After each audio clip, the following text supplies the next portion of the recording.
Assalamualaikum warahmatullahi wabarakatuh. Saya Muhammad Tadi Ruan Gunawan dari kelas 12A2 ingin menjelaskan tentang hukum Ohm. Jadi, hukum Ohm sendiri dikemukakan oleh George Ohm pada tahun 1827. Hukum Ohm menyatakan bahwa besar arus listrik yang mengalir melalui sebuah pengantar selalu berbanding lurus dengan tegangan yang diterapkan kepadanya. Hukum Ohm diformulasikan sebagai berikut. I sama dengan V per R atau V sama dengan I kali R, atau kita bisa lebih mudah menggunakan Law's Triangle, di mana I sama dengan arus listrik atau ampere, V sama dengan listrik atau volt, dan hambatan listrik sebagai ohm. Di sini ada contoh soal. Pada sebuah hambatan 50 ohm mengalir arus listrik sebanyak 0,2 A. Berapakah tegangan yang diberikan kepada hambatan tersebut?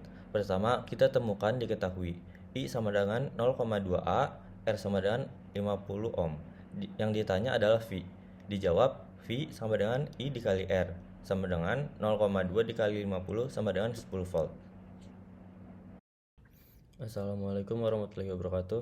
Nama saya Muhammad Tadi Ruan Gunawan dari kelas 12A2 yang ingin menjelaskan tentang pengenalan arus listrik.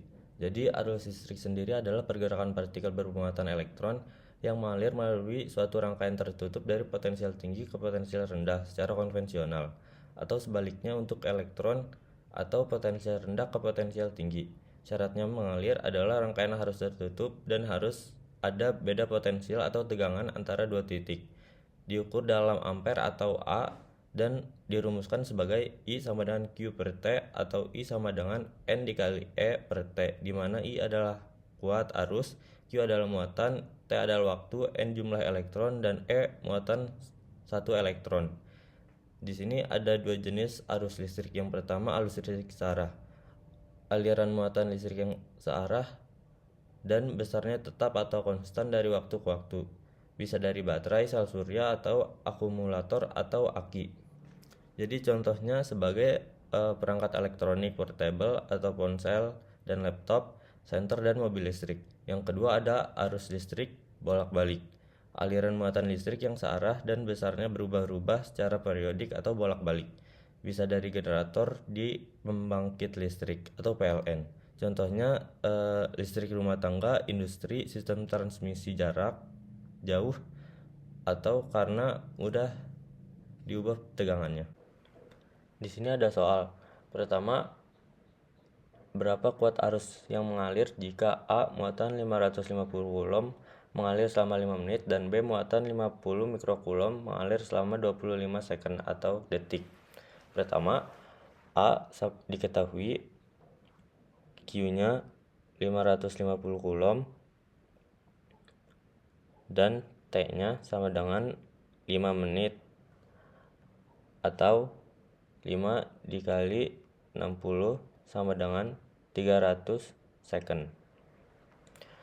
Lalu ditanyanya I. Dijawab I sama dengan Q per T. 550 per 300. Karena 55 tidak bisa dibagi 30, maka dibagi 5 atas bawah. Jadi 11 per 6 ampere.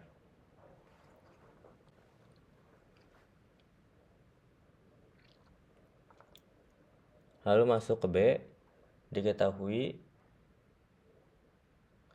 Q-nya 50 mikrocoulomb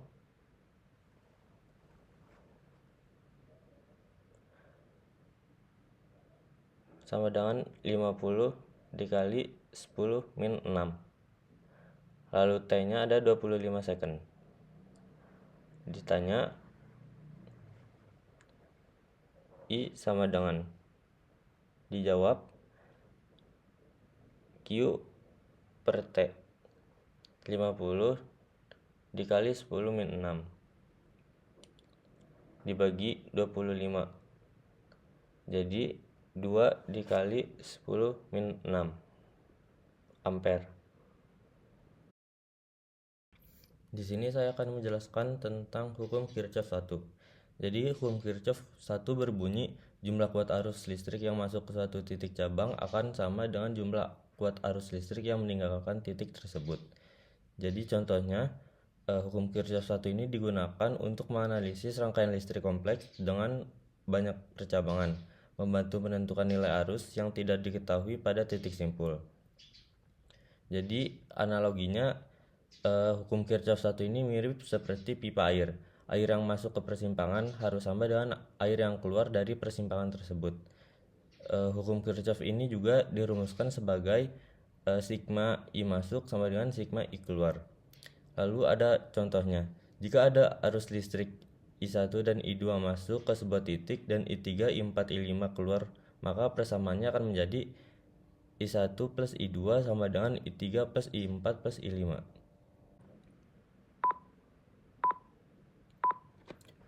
Di sini ada contoh soal. Langsung saja kita bagi I1 dan I2-nya. Lalu kita masukkan rumus. I masuk sama dengan I keluar. Lalu kita tentukan mana saja di I1 yang merupakan I masuk. Yang pertama ada 10A, lalu 8, dan 12. Lalu kita masukkan I keluarnya, ada 15. Ditambah I1. Lalu kita total menjadi 30 sama dengan 15 plus I1. I1 sama dengan 30 dikurang 15 sama dengan 15A. Lalu kita tentukan juga yang I2.